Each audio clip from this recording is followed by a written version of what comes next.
Friends, welcome to జయ చేతి వంట. ఈరోజు రెసిపీ ఆనియన్ దోశ విత్ టమాటా చట్నీ అండి. మార్నింగ్ బ్రేక్ఫాస్ట్కి ఎంతో రుచికరమైన దోశ రెడీ చేసుకోవడానికి ఒక బౌల్ తీసుకొని దానిలో దోశ ప్యాటర్న్ తీసుకోవాలి. దీనిలో కొద్దిగా సాల్ట్ యాడ్ చేసుకొని మొత్తం అంతా బాగా కలుపుకోవాలి.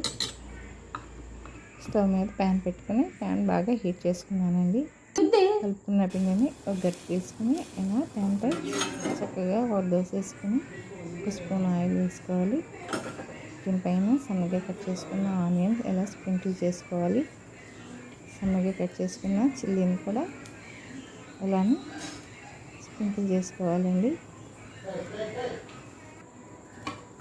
అంతేనండి, వేడి వేడిగా దోశ రెడీ. టమాటా చట్నీతో తింటే ఎంతో రుచికరమైన దోశ రెడీ. మార్నింగ్ బ్రేక్ఫాస్ట్కి ఎంతో ఈజీగా టేస్టీగా ఉండే మినపట్టు రెడీ.